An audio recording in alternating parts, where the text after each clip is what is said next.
Bom dia para você. Como você está? Eu espero que você esteja bem nessa manhã de domingo, que Deus abençoe o seu dia, que Deus abençoe a sua vida, a sua casa, que a graça do Senhor venha sobre ti. Aleluia! Temos gratidão a render a Deus nessa manhã. Somos gratos por mais um dia, somos gratos pela presença do Senhor. Somos gratos porque Ele tem cuidado de nós. Somos gratos por cada situação, cada ocasião, tudo aquilo que o Senhor nos dá. Somos gratos porque somos fracos, sim, mas estamos vivendo e sendo forte nas nossas fraquezas. Esta campanha é intitulada pelo Espírito Santo de Deus, hoje 7º dia da nossa campanha, e estamos muito felizes com o que Deus tem feito, com os testemunhos que eu tenho recebido. Sou grata a Deus, porque Ele tem cuidado de nós, Ele tem nos usado como instrumento. E eu peço para você nessa manhã, se você assiste, se você recebe uma palavra que seja, compartilha, envia para alguém, dá um like, ajuda a vencer os grilhões, ajuda a ganhar almas, seja um missionário da palavra de Deus. Muitas vezes a gente celebra tantas pessoas que são conhecidas, tantas pessoas que são celebres já, que já são célebres, perdão, porque aqui diz celebre. Então, compartilha tantas coisas e às vezes uma pessoa que você conhece, que você sabe que tem um testemunho, que você sabe que tem uma vida com Deus, você não consegue compartilhar. Mas nessa manhã essa barreira vai cair e você vai compartilhar esse vídeo, você vai compartilhar essa palavra, ou as outras que vierem, ou as outras que você já assistiu, que falaram com você. Se a palavra falar com você, compartilha. É uma forma de você estar dando aleluia, de você estar dando glória a Deus por esta palavra. Glória a Deus, que ela chegue a muitos corações, que esta manhã seja repleta de glória, de poder e de unção. Louvado seja o nome do Senhor Jesus nessa manhã. Sendo forte nas minhas fraquezas. E o Senhor me deu nesta manhã, ainda ali, despertando e pensando, Deus, o que eu vou falar hoje? Em que texto eu vou hoje, Senhor? E o Senhor disse para mim, vai nessa tua força, Gideão. Então vamos lá, livro de Juízes, capítulo 6, versículo 2 vai dizer assim: E a mão dos midianitas prevaleceu contra Israel, e por causa dos midianitas, os filhos de Israel se refugiavam nas covas, que estão nas montanhas, e se utilizaram de cavernas como fortificação.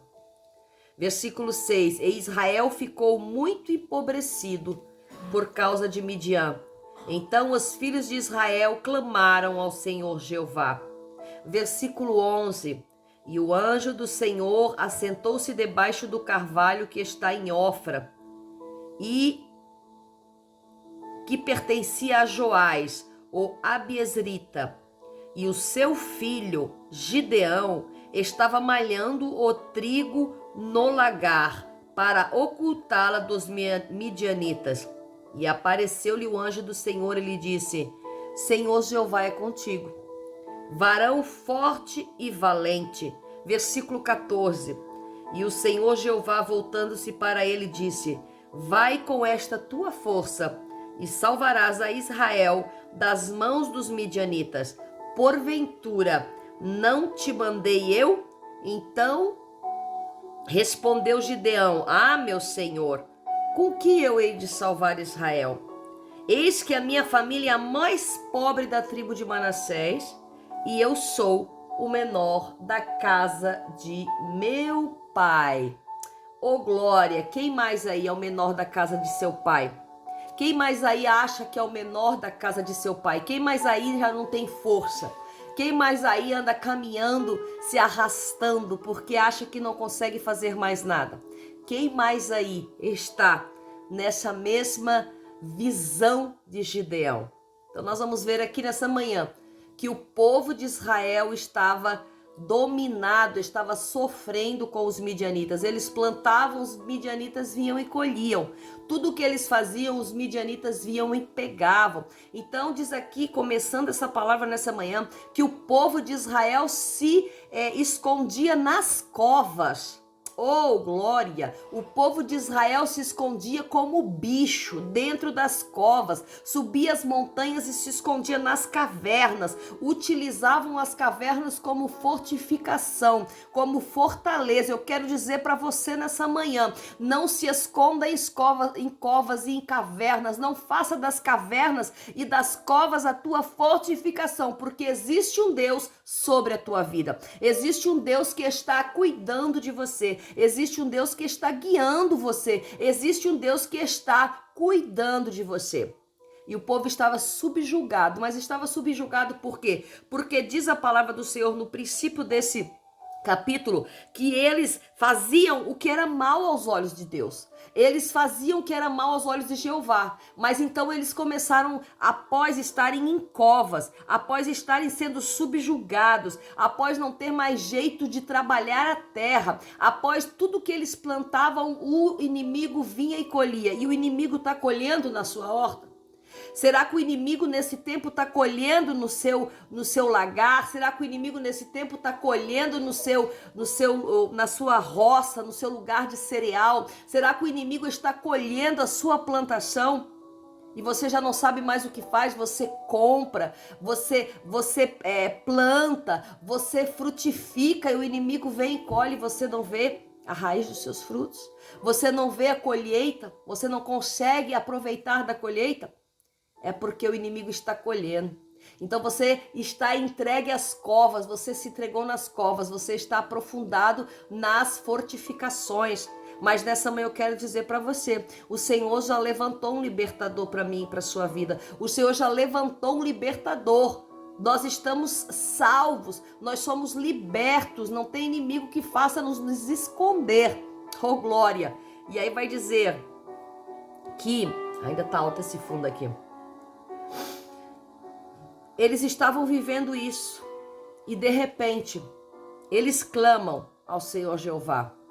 E o livro de Juízes é muito incrível porque toda vez no livro de Juízes que Deus vai levantar um juiz é porque o povo clama. O povo peca, o povo perece, o povo abandona Deus, o povo adora outros deuses, o povo levanta altares para Baal. E aí eles se lembram de Deus quando não aguentam mais a opressão. E aí o povo clama a Jeová. E quando o povo clama, o Senhor escuta, o Senhor entende, o Senhor atende. E aí diz que veio o anjo do Senhor e sentou debaixo de um carvalho em Ofra. E quando ele sentou debaixo do carvalho em Ofra, esse carvalho ele era bem no lugar propício. Esse carvalho dava para onde estava Gideão, o filho de Joás. Um homem comum,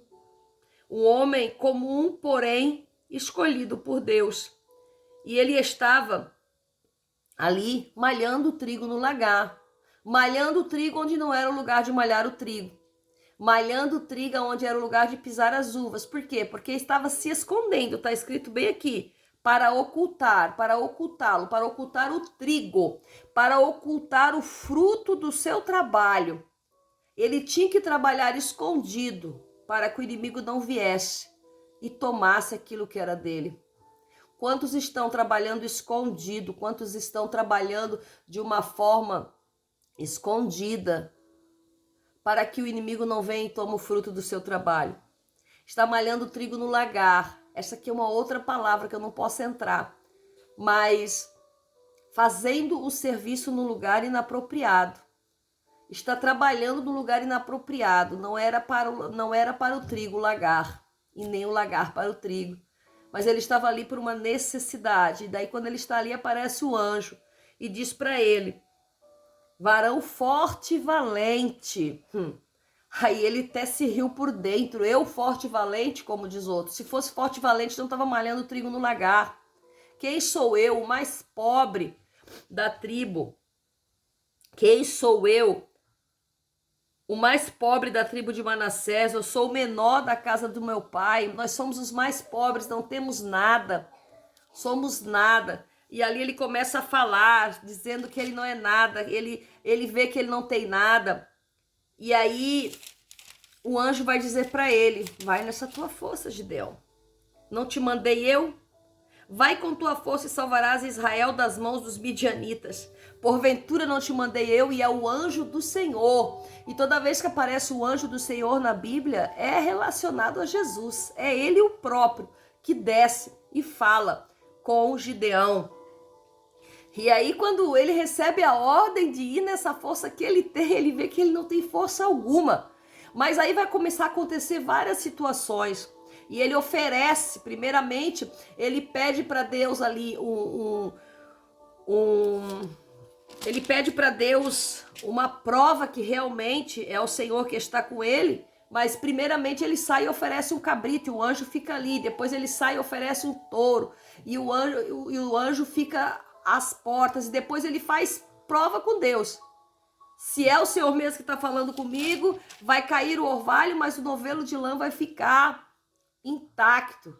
Aí dá certo como ele falou. Depois ele faz outra prova. Não, mas se agora é Deus que está falando comigo mesmo, a terra vai ficar toda seca e a lã vai ficar molhada.